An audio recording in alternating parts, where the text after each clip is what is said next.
সাবেক আইজিপি বেনজিরের ৮৩টি দলিলের সম্পদ ক্রোকের নির্দেশ আদালতের। লেনদেন বন্ধ থাকবে ৩৩টি ব্যাংক অ্যাকাউন্টে। এমপি আনার হত্যার মূল পরিকল্পনাকারী বিজনেস পার্টনার শাহিন। ঢাকায় কলকাতা পুলিশের তদন্ত দল। লাশ পাওয়ার আশা দেখছেন না গোয়েন্দারা। আনারের হত্যাকারী সবাই চিহ্নিত, শিগগিরই রহস্য জানার আশা স্বরাষ্ট্রমন্ত্রী। জনপ্রিয়তার কারণেই বারবার মনোনয়ন দেয়া হয় তাকে, বললেন কাদের। বাংলাদেশে সাদা চামড়াদের ঘাঁটি করার ষড়যন্ত্র চলছেই। যত মুরব্বি ধরুক, বিএনপি জামাতের রেহাই নেই বলেছেন প্রধানমন্ত্রী। রিজার্ভ নিয়ে দুশ্চিন্তা না করার আহ্বান। আদালতে টানা হাতড়ায় দুর্যোগে ডক্টর ইউনূস বললেন, নষ্ট হচ্ছে দেশের ইমেজ। ব্যাংকিং খাত হয়ে গেছে দুর্নীতিবাজদের সমবায় সমিতি। সিপিডির আলোচনায় অভিমত। দেখছিলেন বিআরবি কেবল সংবাদ শিরোনাম, এবার বিস্তারিত। সাবেক আইজিপি বেনজির আহমেদের সম্পত্তি ক্রোকের নির্দেশ দিয়েছে আদালত। ঢাকার দায়রা জজ আদালতের বিচারক মোহাম্মদ আশশামস জগলুল হোসেন এই নির্দেশ দেন। দুর্নীতি দমন কমিশন দুদকের অনুসন্ধানকারী কর্মকর্তার আবেদনে আদালত বেনজির আহমেদের সম্পত্তি জব্দ করা এবং তার ব্যাংক অ্যাকাউন্ট ফ্রিজ করার নির্দেশ দেয়। দুদকের আইনজীবী খুরশিদ আলম খান জানান, তদন্ত কার্যক্রমের অংশ হিসেবে এই পদক্ষেপ। মিরাজ হোসেন গাজী রিপোর্ট। বহুল আলোচিত সাবেক পুলিশ কর্মকর্তা বেনজির আহমেদের বিরুদ্ধে শেষ পর্যন্ত শুরু হয়েছে আনুষ্ঠানিক আইনি পদক্ষেপ। দুর্নীতি দমন কমিশন দুদকের অনুসন্ধানী কর্মকর্তার আবেদনের প্রেক্ষিতে আদালতে শুনানি হয়। দুদকের পাবলিক প্রসিকিউটরের কিছু যুক্তির প্রেক্ষিতে আদালত সাবেক আইজিপি বেনজির আহমেদের ৮৩টি দলিলের সম্পদ জব্দের পাশাপাশি তার ২৭টি সহ মোট ৩৩টি ব্যাংক অ্যাকাউন্ট ফ্রিজ করার নির্দেশ দেন। দুদকের আইনজীবী খুরশিদ আলম খান জানান, তদন্ত কার্যক্রমের অংশ হিসেবেই এই আবেদন করা হয়েছিল। আদালত সেই বিবেচনাতেই আদেশ দিয়েছেন। অনুসন্ধান কাজের অংশ হিসেবে দুর্নীতি দমন কমিশন বিধিমালা এবং মানি লন্ডারিং আইন ২০১২-এর বিধান অনুসারে দুর্নীতি দমন কমিশনের একজন অনুসন্ধানকারী কর্মকর্তা একটি আবেদন দাখিল করে, যেটা শুনানি করেন দুর্নীতি দমন কমিশনের একজন পাবলিক প্রসিকিউটর। এটা শুনানি করার সময় আদালতের কাছে বিভিন্ন আইনি ব্যাখ্যা দেওয়া হয়। আদালত জানতে চান, আদালত আবেদন দেখে নথিপত্র ঘেটে এবং আইন ও বিধি অনুযায়ী জব্দের নির্দেশ দিয়েছেন। কিছু জব্দ আছে আর কিছু ফ্রিজ করা আছে। দুর্নীতি দমন কমিশন যেটা আইন বিধি অনুযায়ী যেসব তথ্যপাত্র পেয়েছে তারই ধারাবাহিকতায় এসব জব্দ এবং অ্যাটাচমেন্ট করেছে। এটা অনুসন্ধানের একটি অংশ বিশেষ। পুলিশ প্রধান ও র্যাবের মহাপরিচালকের দায়িত্ব পালনের সময় ক্ষমতার অপব্যবহার করে নিজের ও পরিবারের সদস্যদের নামে দেশে বিদেশে অঢেল সম্পত্তি গড়ে তোলার অভিযোগ ওঠে বেনজির আহমেদের বিরুদ্ধে। এ নিয়ে গণমাধ্যমে অনুসন্ধানী রিপোর্ট প্রচার হলে শুরু হয় আলোচনা সমালোচনা। আইনজীবী খুরশিদ আলম খান জানান, তদন্ত কর্মকর্তা চাইলে বেনজির আহমেদ সহ তার পরিবারের সদস্যদের জিজ্ঞাসাবাদ করতে পারেন এবং জব্দকালীন সময়ে আদালতের অনুমতি ব্যতীত এসব অ্যাকাউন্ট থেকে কোনো টাকা উঠানো যাবে না এবং এসব প্রপার্টি স্থানান্তর করা যাবে না। এখন এগুলো আরো খতিয়ে দেখা হবে, আরো পর্যালোচনা করা হবে। অনুসন্ধান শেষ হলে সবকিছু এটা হয়তো বা বোঝা যাবে। এখন উনি আছেন, ওনার স্ত্রী আছেন, ওনার 2 কন্যা আছেন। দুদক অনুসন্ধানকারী দল যদি মনে করে ওনাকে বা ওনার যারা আছেন, ওনার ওয়াইফ বা ওনার 2 মেয়ে, তাদেরকেও জিজ্ঞাসাবাদ করতে পারে আইন ও বিধি অনুযায়ী। তবে জিজ্ঞাসাবাদ করবে কিনা এটা অনুসন্ধানকারী কর্মকর্তা সিদ্ধান্ত নেবে। এর আগে এক ভিডিও বার্তার মাধ্যমে অভিযোগের বেশিরভাগই অতিরঞ্জিত ও অসত্য বলে দাবি করেছিলেন সাবেক পুলিশ প্রধান বেনজির আহমেদ। মিরাজ হোসেন গাজী, বাংলা ভিশন, ঢাকা। সংসদ সদস্য আনোয়ারুল আজিম হত্যার মাস্টারমাইন্ড নিহত এমপির ব্যবসায়িক অংশীদার আখতারুজ্জামান শাহিন। হত্যার পরিকল্পনা করা হয় 2 মাস আগে রাজধানীর গুলশান ও বসুন্ধরার 2টি বাসায়। সাংবাদিকদের এসব তথ্য জানিয়েছেন অতিরিক্ত পুলিশ কমিশনার হারুনুর রশিদ।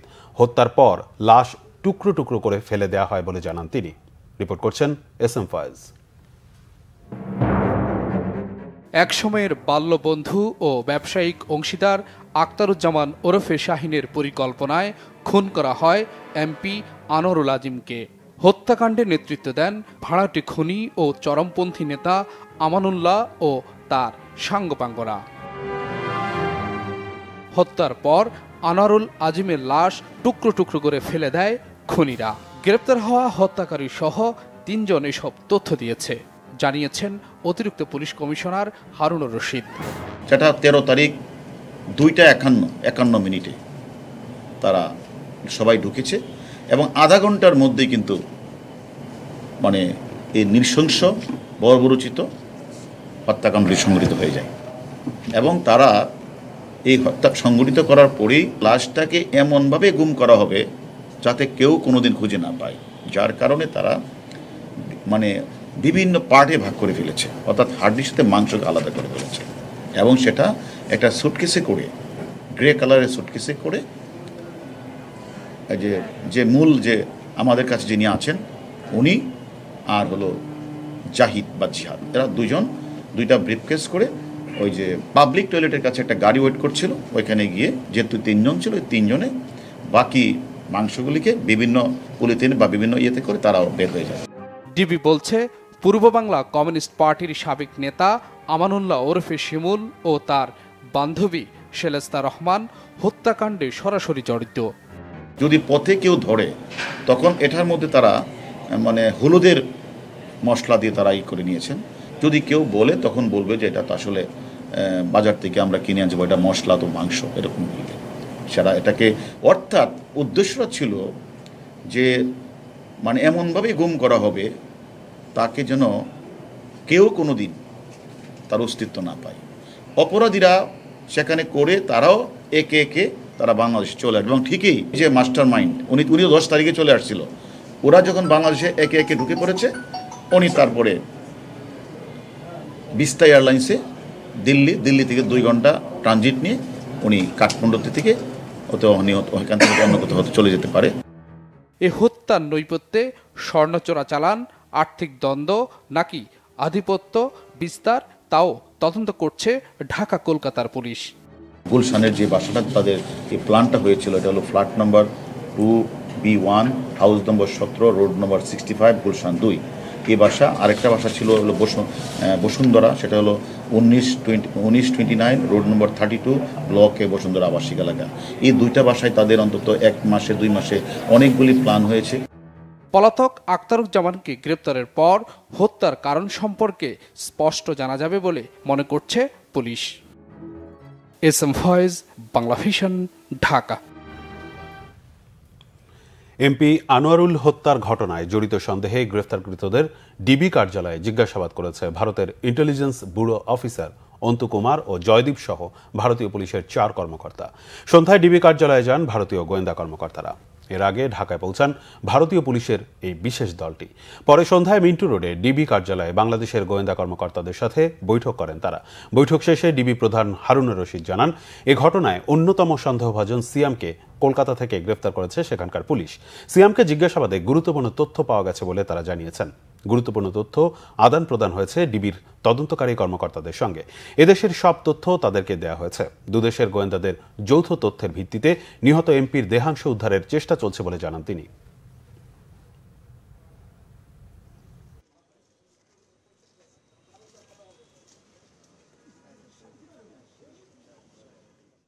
আসামি যে এখানে হত্যাকাণ্ডটি সংঘটিত করেছে এবং সেখানে তারা জিজ্ঞাসাবাদ করেছে, আমাদের কাছে যে তথ্যগুলি যেভাবে দিয়েছে তারা তাদের কাছে স্বীকার করেছেন এবং তারা সেই তথ্যগুলি শুনেছেন এবং তারা এই যে অপরাধীর কথা শুনেছেন এবং পাশাপাশি ওই দেশেও যিনি গ্রেপ্তার হয়েছেন ওনারা আমাদেরকে বলেছেন, তার মাধ্যমে তারা হয়তো শীঘ্রই চেষ্টা করছেন যেন ওই আসামিটাকে যে ডেড বডির যে বিভিন্ন পার্টগুলি কোথায় ফেলেছেন সেটা তারা হয়তো শীঘ্রই তারা বের করে ফেলতে পারবে। স্বরাষ্ট্রমন্ত্রী আসাদুজ্জামান খান বলেছেন, এমপি আনোয়ারুল আজিমের হত্যা তদন্তে যৌথভাবে কাজ করছে বাংলাদেশ ও ভারত পুলিশ।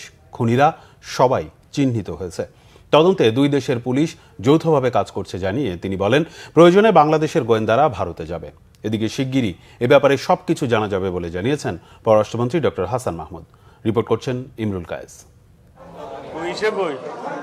সংসদ সদস্য আনোয়ারুল আজিমের হত্যাকাণ্ড প্রসঙ্গে সচিবালয়ে সাংবাদিকদের প্রশ্নের জবাব দেন স্বরাষ্ট্রমন্ত্রী আসাদুজ্জামান খান। তিনি জানান, এ হত্যার রহস্য উন্মোচনে বাংলাদেশ ও ভারতের আইনশৃঙ্খলা বাহিনী কাজ করছে। হত্যাকাণ্ডের কারণ সুনিশ্চিত না হলেও বিষয়টি সিরিয়াসলি দেখা হচ্ছে বলে জানান তিনি।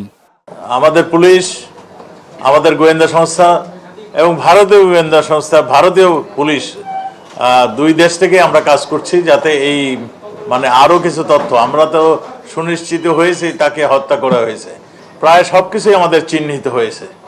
কারা হত্যা করেছেন তাদেরকেও আমরা চিহ্নিত, প্রায় কাছাকাছি এসে গিয়েছি। আমরা শুধু ঘোষণার বাকি, ঘোষণাটা দেব আমরা সম্পূর্ণ একমত হতে পারলে, দুই দেশের গোয়েন্দারা একমত হতে পারলে। এদিকে পররাষ্ট্রমন্ত্রী ডক্টর হাসান মাহমুদ বলেছেন, শিগগিরই এমপি আনোয়ার হত্যাকাণ্ডের বিষয়ে জানতে পারবে সবাই। এখন দুই দেশের মধ্যে সমন্বিতভাবেই এই নিয়ে কাজ হচ্ছে।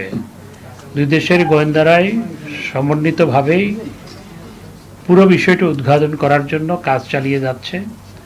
আমাদের মিশন, বিশেষ করে কলকাতায় আমাদের যে হাই কমিশন অফিস আছে, তারা সেখানকার কর্তৃপক্ষ, পশ্চিমবাংলার কর্তৃপক্ষ, ভারতীয় কর্তৃপক্ষ, ভারতীয় পুলিশের সাথে নিবিড় যোগাযোগ রাখছেন। এবং যেহেতু বিষয়টা তদন্তাধীন, সেজন্য আমি বেশি কিছু বলতে চাই না।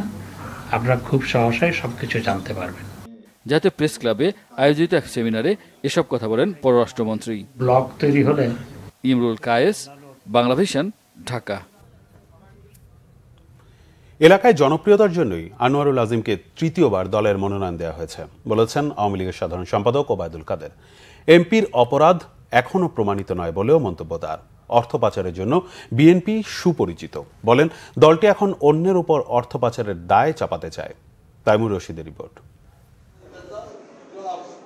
ঢাকা জেলা আওয়ামী লীগের তেজগাঁও কার্যালয়ে দলের নবগঠিত যুব ও ক্রীড়া উপকমিটির সদস্যদের সাথে পরিচিতি সভায় যোগ দেন আওয়ামী লীগের সাধারণ সম্পাদক ওবায়দুল কাদের। বলেন, দেশের ক্রীড়াঙ্গনকে নিয়ে হতাশার কিছু নেই, তবে ফুটবলে আরও ভালো করা দরকার ছিল।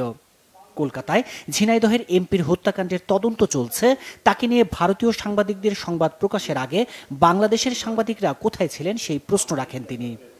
সে কি ছিল সেটা বড় কথা, সে যে এলাকার প্রতিনিধিত্ব করে সে এলাকায় গিয়ে দেখুন, তার জন্য শোকার্ত মানুষের প্রতিনিয়ত কোনো গাড়ি নিয়ে মোটর সাইকেলে করে সারা এলাকা ঘুরে বেড়াত।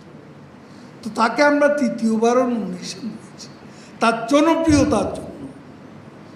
এখন সে ভেতরে কোনো অপকর্ম করে কিনা এইসব যখনই প্রমাণিত হয়, প্রধানমন্ত্রী কিন্তু জিরো টলারেন্স, কোনো অন্যায়কারী অপরাধী দলের লোক হলেও তিনি ছাড় দেবেন। এটা হলো সত্য, কিন্তু এটা তো প্রমাণ হতে।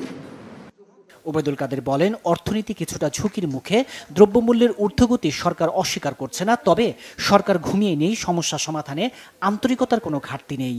অর্থ পাচার নিয়ে বিএনপির সমালোচনারও জবাব দেন তিনি।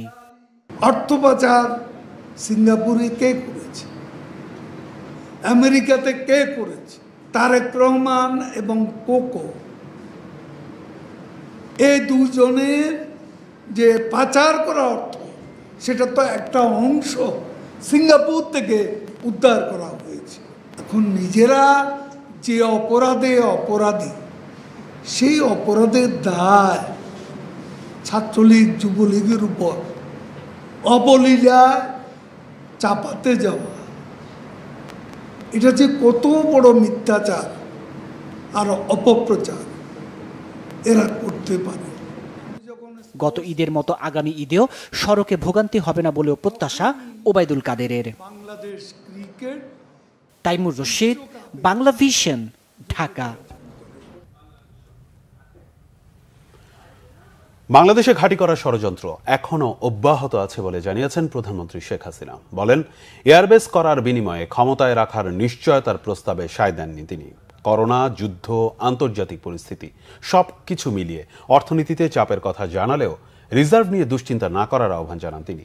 গণভবনে 14 দলের বৈঠকে শেখ হাসিনা এসব কথা বলেন। বিএনপি জামাত প্রসঙ্গে তিনি বলেন, যতই মুরব্বি ধরুক, সন্ত্রাস সহিংসতার চেষ্টা করলে আইনের মুখোমুখি হতেই হবে। রকনুজ্জামানের রিপোর্ট। দ্বাদশ জাতীয় সংসদ নির্বাচনের পর আদর্শিক জোট 14 দলের সাথে জোট নেত্রী শেখ হাসিনার প্রথম বৈঠক গণভবনে।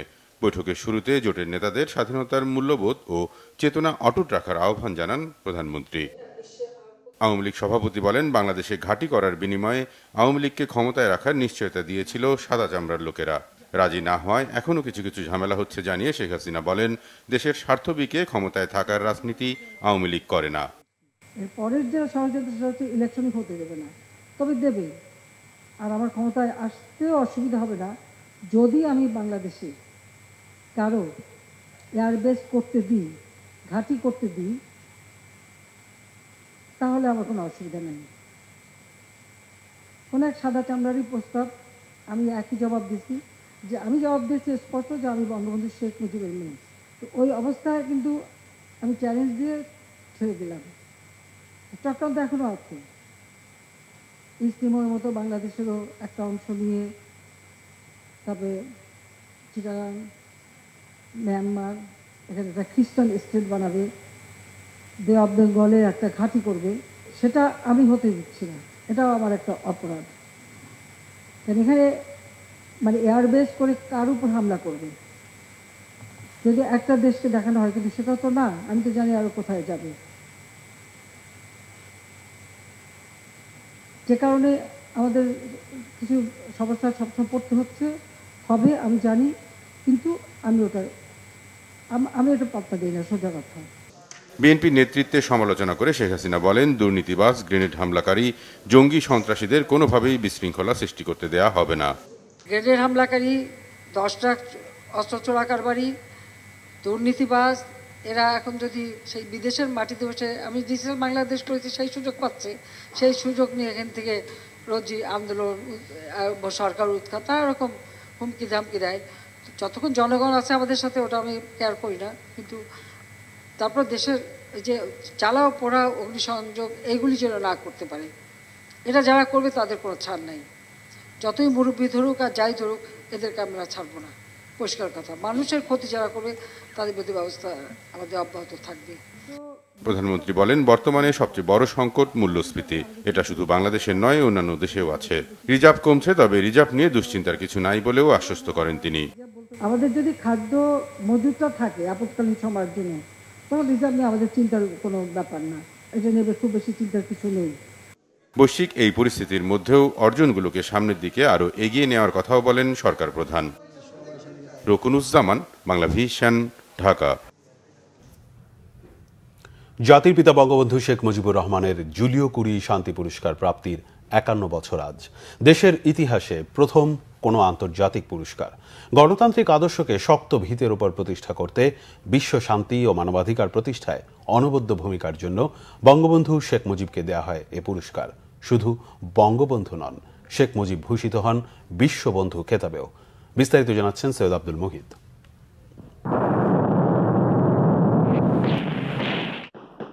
দীর্ঘ পথ পেরিয়ে বঙ্গবন্ধুর দৃঢ় নেতৃত্বে ৭১ অর্জিত হয় স্বাধীনতা। যুদ্ধ পরবর্তী বিপর্যস্ত দেশ পুনর্গঠন, লাল সবুজ পতাকার মর্যাদা সমুন্নত রাখতে শেখ মুজিবের শুরু হয় নতুন সংগ্রাম।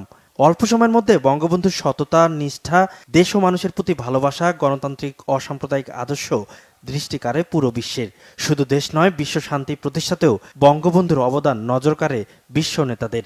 ১৯৭২ সালে ১০ অক্টোবর চিলির রাজধানী সান্তিয়াগোতে ১৪০ দেশের ২০০ জনের প্রতিনিধি সভায় সিদ্ধান্ত হয়, বাংলাদেশের জাতির পিতাকে দেয়া হবে জুলিও কুরি শান্তি পদক।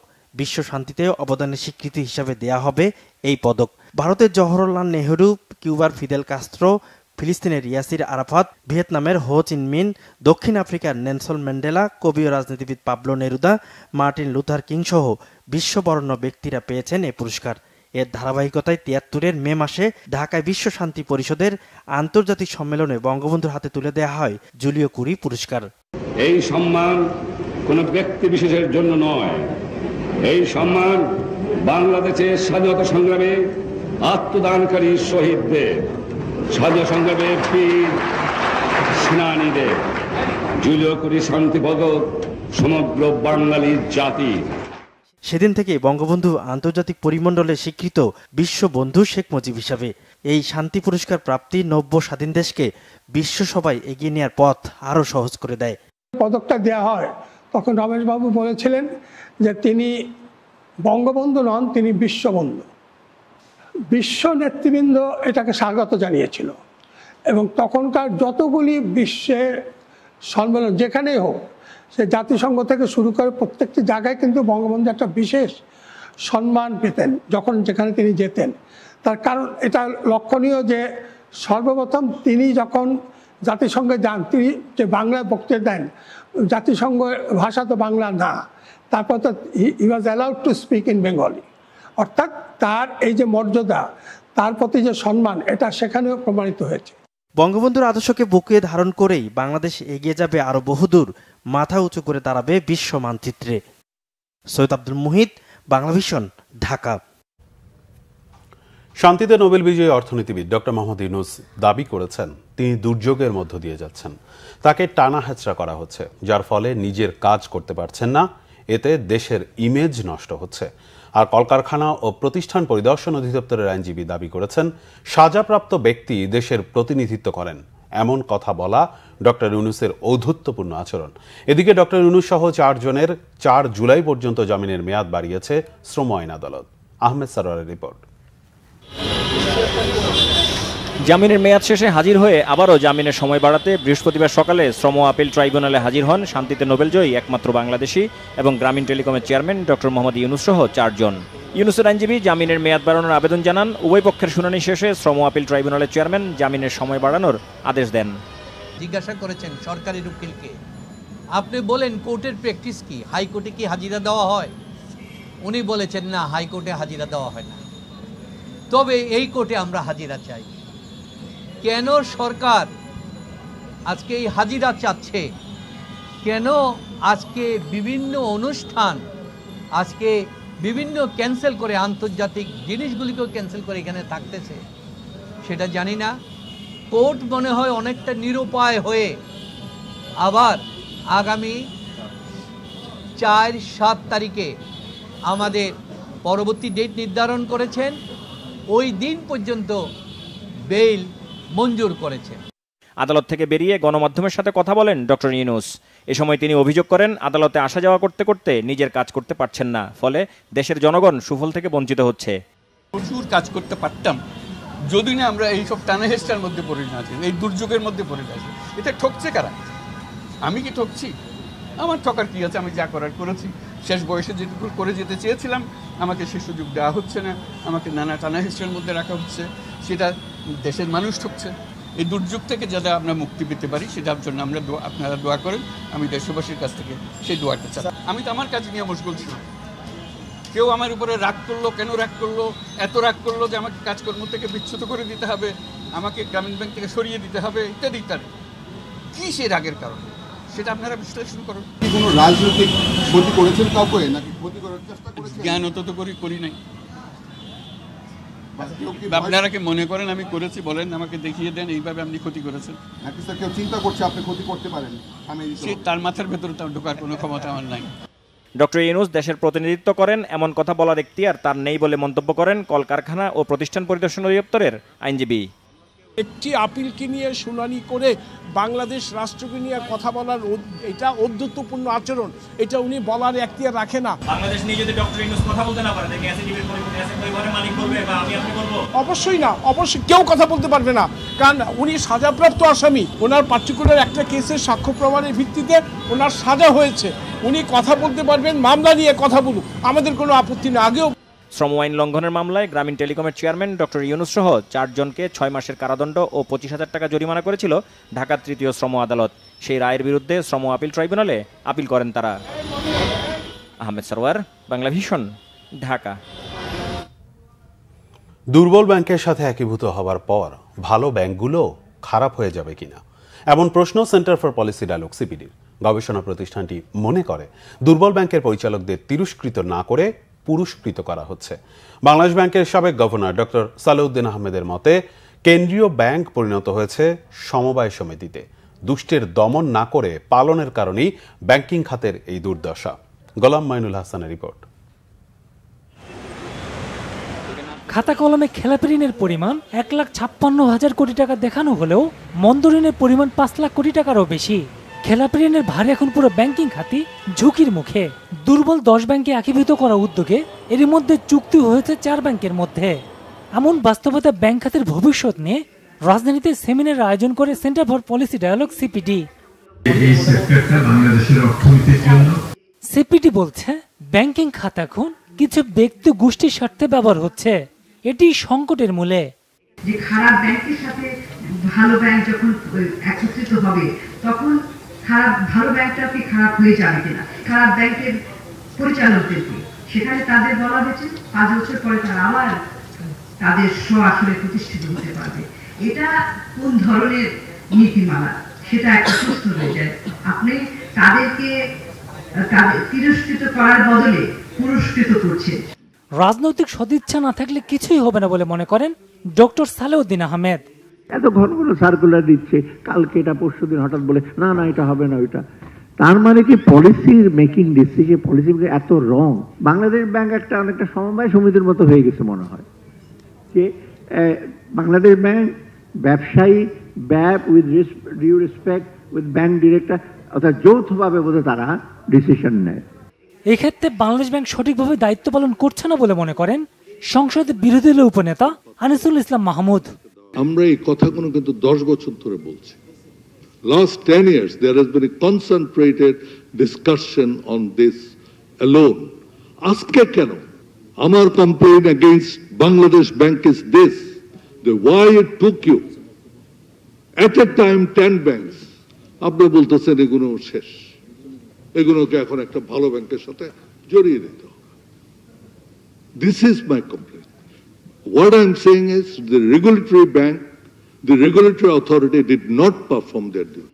ব্যাংকিং খাতে দেশে অর্থনৈতিক পুরোচিত্র ফুটে উঠেছে বলে আলোচকদের বক্তব্যে উঠে আসে। গোলাম মইনুল হাসান, বাংলা ভিশন, ঢাকা। বিএনপি মহাসচিব মির্জা ফখরুল ইসলাম আলমগীর বলেছেন, যে মুহূর্তে বিশ্বে একজন অভিজ্ঞ রাজনীতিকের প্রয়োজন সেই মুহূর্তে ইরানের প্রয়াত প্রেসিডেন্ট ইব্রাহিম রাইসির মতো একজন অভিজ্ঞ, বিচক্ষণ ও জনপ্রিয় নেতার চলে যাওয়া আন্তর্জাতিক বিশ্বের শান্তি ও সৌহার্দ্যের জন্য অনেক বড় ক্ষতি। অন্যদিকে বিএনপির সিনিয়র যুগ্ম মহাসচিব রুহুল কবির রিজভী বলেছেন, সাবেক সেনাপ্রধান আজিজ আহমেদের বিরুদ্ধে মার্কিন নিষেধাজ্ঞায় সরকারের লোকেরা বিমূঢ় ও স্তম্ভিত হয়ে গেছে। হেলিকপ্টার বিধ্বস্ত হয়ে নিহত ইরানের প্রেসিডেন্ট ইব্রাহিম রাইসি ও পররাষ্ট্রমন্ত্রী হুসেইন আমির আবদুল্লাহিয়ান সহ নিহতদের প্রতি শোক প্রকাশ করেছে বিএনপি। দুপুরে গুলশানের ইরান দূতাবাসে যান বিএনপির মহাসচিব মির্জা ফখরুল ইসলাম আলমগীর। সেখানে রাখা শোক বইয়ে স্বাক্ষর করেন তিনি। পরে সাংবাদিকদের সাথে কথা বলেন মির্জা ফখরুল। এই মুহূর্তেই যখন বিশ্বে অভিজ্ঞ রাজনীতিকদের খুব বেশি প্রয়োজন, সেই মুহূর্তে ইব্রাহিম রাইসির মতো একজন অভিজ্ঞ, বিচক্ষণ এবং জনপ্রিয় নেতার এই হঠাৎ দুর্ঘটনায় চলে যাওয়া আন্তর্জাতিক বিশ্বের জন্যেই, শান্তির জন্যে এবং একটা সৌহার্দ্য স্থাপনের ক্ষেত্রে অত্যন্ত একটা মর্মান্তিক দুর্ঘটনা বলে আমি মনে করি। আমরা আমাদের দলের পক্ষ থেকে ইরানের জনগণ, সরকার, ইরানের প্রেসিডেন্টের পরিবার, আত্মীয় স্বজন, পররাষ্ট্রমন্ত্রীর পরিবার, আত্মীয় স্বজন, তাদের প্রতি গভীর সমবেদনা জানাচ্ছি। এদিকে নয়াপল্টনের কেন্দ্রীয় কার্যালয়ে এক সংবাদ সম্মেলনে বিএনপির সিনিয়র যুগ্ম মহাসচিব রুহুল কবির রিজভী অভিযোগ করেন, দেশে অর্থনৈতিক নৈরাজ্য চলছে, ব্যাংকগুলো টাকার জন্য হাহাকার করছে, ডলার সংকটের কারণে এলসি খোলা যাচ্ছে না। সাবেক সেনাপ্রধান আজিজ আহমেদ ও সাবেক আইজিপি বেনজির আহমেদের অপকর্মের দায় আওয়ামী লীগের বলে মন্তব্য করেন তিনি। প্রাইম মিনিস্টার ম্যান খ্যাত বাংলাদেশের সাবেক সেনাপ্রধানের উপর মার্কিন যুক্তরাষ্ট্রের পররাষ্ট্র দপ্তরের দেয়া স্যাংশনে সরকারের লোকেরা বিমূঢ় ও স্তম্ভিত হয়ে গেছে। জেনারেল আজিজের অপকর্মের দায় ডামি আওয়ামী সরকারের। সাবেক সেনাপ্রধান জেনারেল আজিজ ও সাবেক পুলিশ প্রধান বেনজিররা আওয়ামী ফ্যাসিবাদ প্রতিষ্ঠায় গেস্টাপো বাহিনীর ন্যায় ভূমিকা রেখেছে। বাংলাদেশের মানুষের ভোটাধিকার হরণেও ভূমিকা রেখেছে তারা। সরকার এখনো বিএনপির নেতাকর্মীদের গ্রেফতার ও হয়রানি অব্যাহত রেখেছে বলে অভিযোগ করেন রুহুল কবির রিজভী। জাহাঙ্গীর আকন্দ, বাংলা ভিশন, ঢাকা। 104 জন মুক্তিযোদ্ধাকে বীর মুক্তিযোদ্ধা খচিত স্মার্ট জাতীয় পরিচয়পত্র দিয়েছে নির্বাচন কমিশন।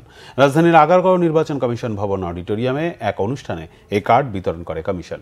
অনুষ্ঠানের প্রধান নির্বাচন কমিশনার কাজী হাবিবুল আওয়াল বলেন, এই স্মার্ট কার্ড বীরত্বের স্মারক। মুক্তিযোদ্ধারা একসময় না থাকলেও ভবিষ্যৎ প্রজন্মের কাছে এই স্মার্ট কার্ড আর্কাইভ হয়ে থাকবে। এ সময় তিনি আরও বলেন, যে মূল্যবোধ নিয়ে মুক্তিযোদ্ধারা শহীদ হয়েছেন, শোষণমুক্ত গণতান্ত্রিক সমাজ তাদের প্রত্যাশা ছিল। সেই প্রত্যাশা পূরণে সবাইকে খেয়াল রাখতে হবে। মুক্তিযুদ্ধের মূল্যবোধ প্রজন্ম থেকে প্রজন্ম ধরে রাখতে হবে।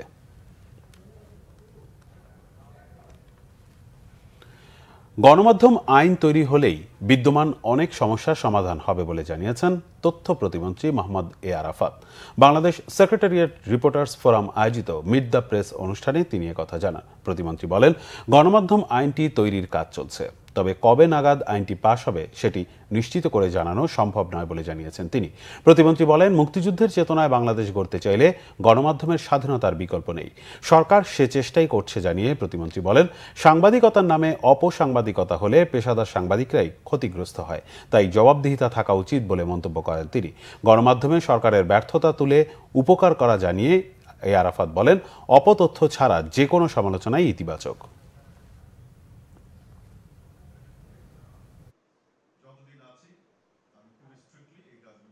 যত গণমাধ্যম স্বাধীনভাবে অপারেট করবে, গণমাধ্যম যত পেশাদারিত্বের সাথে কাজ করবে, আমি মনে করি এদেশে মুক্তিযুদ্ধের চেতনা তত বিস্তৃত হবে এবং সেই চেতনার পক্ষে আমরা কাজ করতে চাই।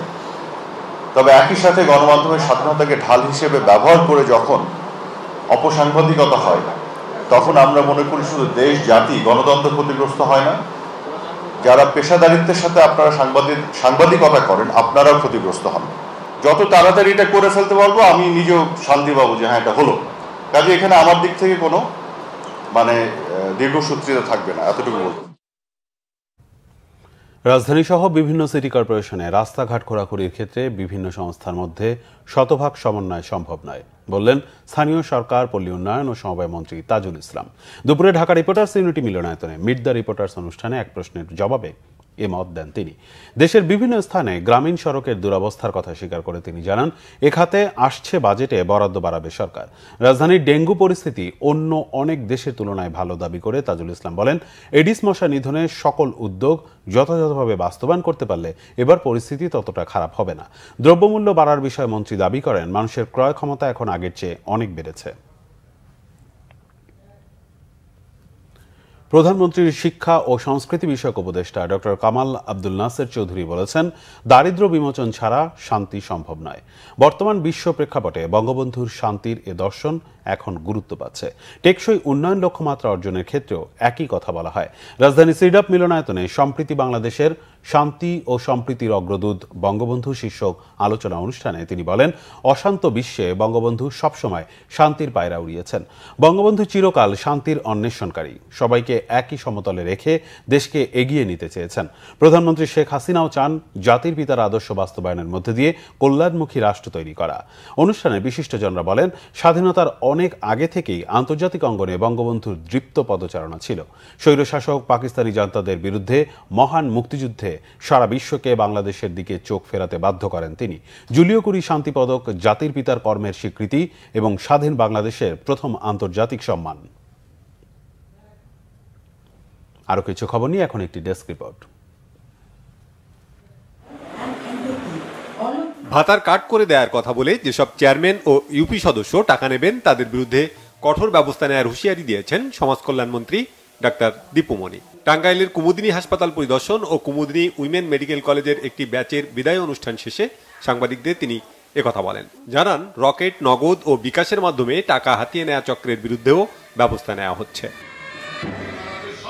শ্রম প্রতিমন্ত্রী নজরুল ইসলাম বলেছেন, খেটে খাওয়া শ্রমজীবী মানুষের জীবিকায় কোনো নেতিবাচক প্রভাব পড়তে পারে সরকার এমন কোনো পদক্ষেপ নেবে না। সকালে ঢাকা রিপোর্টার্স ইউনিটি মিলনায়তনে বাংলাদেশ হালকা যান পরিবহন শ্রমিক ফেডারেশনের উদ্যোগে মে দিবসের এক আলোচনায় প্রতিমন্ত্রী একথা বলেন। আলোচনায় বক্তারা অভিযোগ করেন, জরুরি পরিষেবার নামে সড়ক ও মহাসড়কে শ্রমিকদের অধিকার প্রায়ই খর্ব করা হচ্ছে। এ সময় পরিবহন শ্রমিকদের জন্য আলাদা রেশনিং চালুর দাবি জানানো হয়। ঢাকা জেলা বিএনপির সভাপতি খন্দকার আবু আশফাকের মুক্তির দাবিতে বিক্ষোভ মিছিল হয়েছে সাভারে। মিছিলে নেতৃত্ব দেন ঢাকা জেলা বিএনপির সিনিয়র সহ সভাপতি ও সাভার পৌর বিএনপির সভাপতি খন্দকার শাহ মাইনুল হোসেন বিল্টু। মিছিলটি শিমুলতলা থেকে শুরু হয়ে সাভার বাস স্ট্যান্ডের কাছে নিউ মার্কেটের সামনে গিয়ে শেষ হয়। চট্টগ্রামের ঐতিহ্যবাহী মেজবান ও বাংলা নববর্ষ উদযাপন হয়েছে লন্ডনে। গ্রেটার ম্যানচেস্টার চট্টগ্রাম অ্যাসোসিয়েশনের উদ্যোগে অনুষ্ঠানে সভাপতিত্ব করেন সংগঠনের চেয়ারম্যান ম্যানচেস্টার হাইডেন নিবাসী ফয়সাল কবির নিক্সন। প্রধান অতিথি ছিলেন যুক্তরাজ্যে বাংলাদেশের রাষ্ট্রদূত সাইদা মুনা তাসনিম। বিশেষ অতিথি ছিলেন ম্যানচেস্টার গঠন থেকে নির্বাচিত ব্রিটিশ পার্লামেন্টের সংসদ সদস্য আফজাল খান, টেমসাইড কাউন্সিলের মেয়র তাসফিস শরীফ সহ অন্যরা। কুমিল্লার মুরাদনগর উপজেলার দারোরা ইউনিয়নের কাজিয়াতল আনোয়ারা মজিদ একাডেমির উদ্যোগে পালাসুতা সাফুরা জাহাঙ্গীর খেলার মাঠে ফুটবল টুর্নামেন্ট হয়েছে। প্রধান অতিথি ছিলেন সংসদ সদস্য জাহাঙ্গীর আলম সরকার। বিশেষ অতিথি ছিলেন সংসদ সদস্যের সহধর্মিনী বদরুন নাহার। বীর মুক্তিযোদ্ধা এস এম জাহাঙ্গীর এই টুর্নামেন্টের আয়োজন করেন। খেলায় দুই দলেই ছিল বিদেশি প্লেয়ার। মুরাদনগর জাহানপুর ইউনিয়ন বাখরাবাদ একাদশ 2-0 গোলে হারায় মাধবপুর একাদশকে। পুরস্কার হিসেবে বিজয়ীরা পায় মোটরসাইকেল আর রানার আপ দল পায় refrigerator. Bangla vision news desk. সংবাদ শেষ করব। বিআরবি কেবল শিরোনামগুলো আরেকবার জানিয়ে। সাবেক আইজিপি বেনজিরের 83টি দলিলের সম্পদ ক্রোকের নির্দেশ আদালতে। লেনদেন বন্ধ থাকবে 33টি ব্যাংক অ্যাকাউন্টে। এমপি আনার হত্যার মূল পরিকল্পনাকারী বিজনেস পার্টনার শাহিন। ঢাকায় কলকাতা পুলিশের তদন্ত দল। লাশ পাওয়ার আশা দেখছেন না গোয়েন্দারা। আনারের হত্যাকারী সবাই চিহ্নিত। শিগগিরই রহস্য জানার আশা স্বরাষ্ট্রমন্ত্রী। জনপ্রিয়তার কারণেই বারবার মনোনয়ন দেয়া হয় তাকে, বললেন কাদের। বাংলাদেশে সাদা চামড়াদের ঘাঁটি করার ষড়যন্ত্র চলছেই। যত মুরব্বি ধরুক, বিএনপি জামাতের রেহাই নেই বলেছেন প্রধানমন্ত্রী। রিজার্ভ নিয়ে দুশ্চিন্তা না করার আহ্বান। আদালতে টানা হেঁচড়ায় দুর্যোগে ডক্টর ইউনূস বললেন নষ্ট হচ্ছে দেশের ইমেজ। ব্যাংকিং খাত হয়ে গেছে দুর্নীতিবাদদের সমবায় সমিতি। সিপিডির আলোচনায় অভিমত। এই ছিল এখনকার মতো। পরের সংবাদ রাত 1টায়। এছাড়া বাংলা ভিশন সংবাদ ও সংবাদ সংশ্লিষ্ট অনুষ্ঠান দেখতে ভিজিট করুন www.bvnews24.com ও facebook.com/banglavishnnews এবং সাবস্ক্রাইব করুন youtube.com/banglavishnnews। ধন্যবাদ।